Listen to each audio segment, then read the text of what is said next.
Hello and welcome to another episode in the series of lockdown recipes. In today's episode, I'm making the very popular Kolkata style chicken biryani. In my list of the biryanis in India, it certainly ranks in the top 3. And I'm going to show you how to make this recipe, and you can follow me on my Instagram and on my Facebook pages. Tomorrow is Mother's Day, and I've decided to dedicate this biryani to my mother and to my wife and to all the lovely mothers around.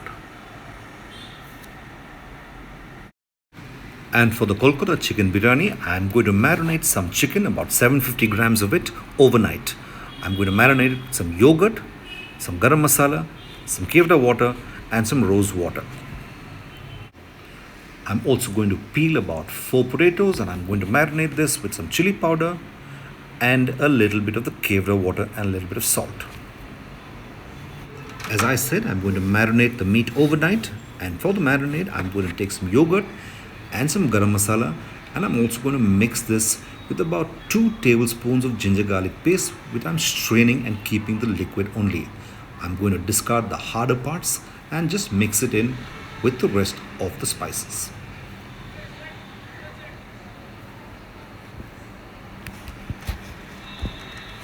The potato, as I said, is nicely marinated, and I'm also going to slice up about 3 onions, and I'm going to deep fry them to a golden brown and keep the oil aside in which I've fried the onions.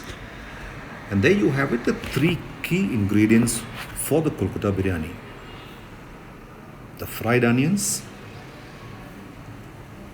perfectly browned and caramelized, and I'm going to divide this into 2 parts: the marinated chicken and the marinated potatoes with the chili and the kevda water.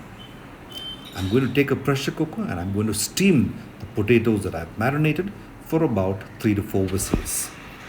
In the meanwhile, I'm going to take about 500 grams of basmati rice. I'm going to give it a quick wash, and I'm going to soak them in water for about an hour.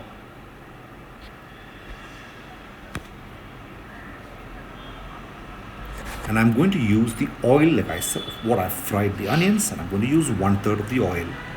And I'm going to transfer that into a pan. When it's hot, I'm going to put in the chicken that I've marinated.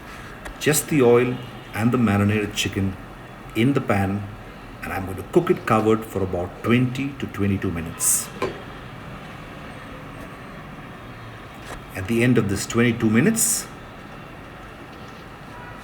the yakni would have cleared and cooked well, as you can see in the picture, and the meat, the chicken meat, will be nice and soft. I'm going to take a pan with the remaining oil that I used for the frying of the onions, and I'm going to fry the potato that I'd earlier steamed. I'm going to give it a nice toss for about 3 to 4 minutes aside until they brown, and they should look like this as you see. The chicken that has now cooked, I'm going to separate from the yakni and keep them aside. All the pieces are now being removed, every single piece, including the bits that are left behind. I'm going to take a little bit of oil.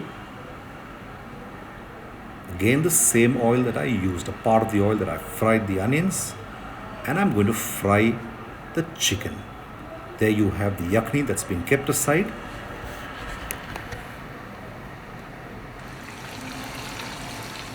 And I'm going to deep fry, like I said, the chicken in the oil for about 5 to 6 minutes until they're nice and light brown. That's the color that I'm looking for. Once I'm going to fry them in batches, and I'm going to strain them out and take it out of the oil and keep aside.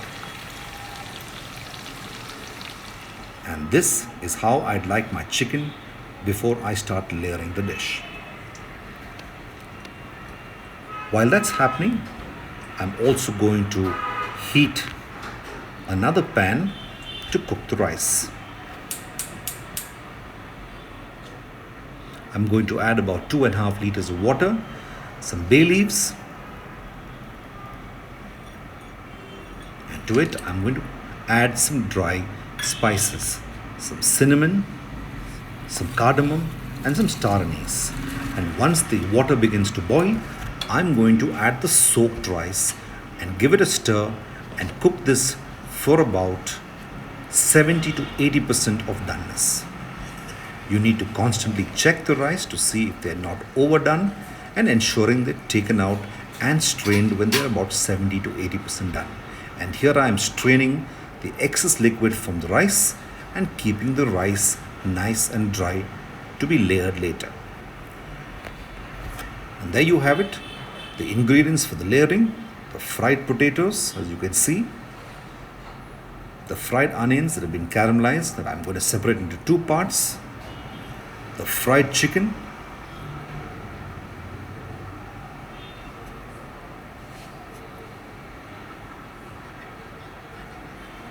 the yakni that I strained from the chicken from the pan, and which I've strained twice to remove any hard ingredients, and the rice that we've kept aside.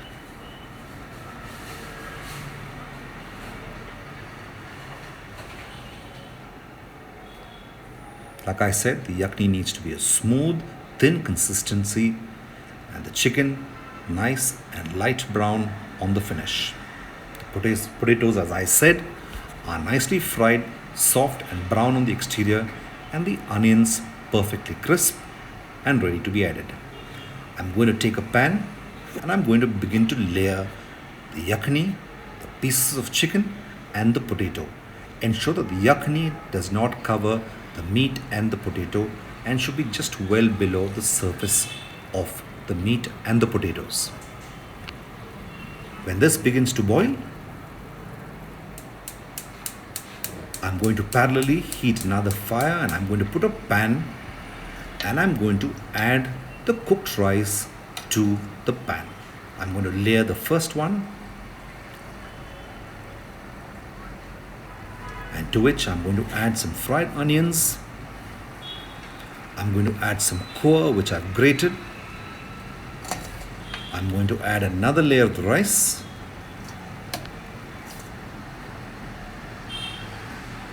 More of the caramelized onions. Some more of the koa.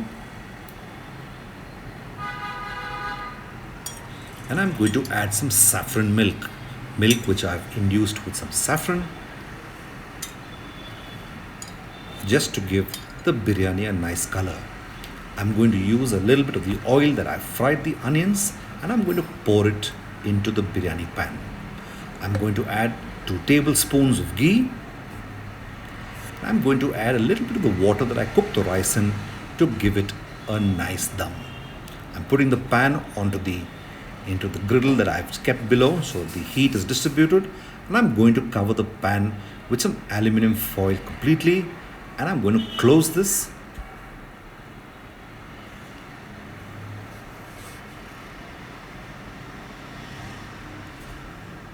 I'm going to put the lid on and cook this for about 25 minutes.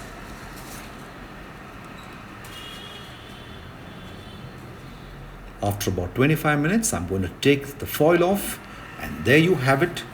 The Kolkata chicken biryani looks perfectly cooked. The rice nice and well done. I'm going to give this a quick stir to see what it looks like inside.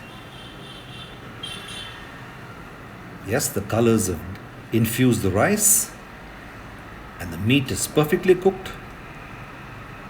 The potatoes soaked in with all the flavors, and just what I needed for the perfect Kolkata chicken biryani. There it is, the perfect Kolkata chicken biryani that I've cooked today. You can see more of my recipes on my Facebook and on my Instagram pages, and thank you for watching.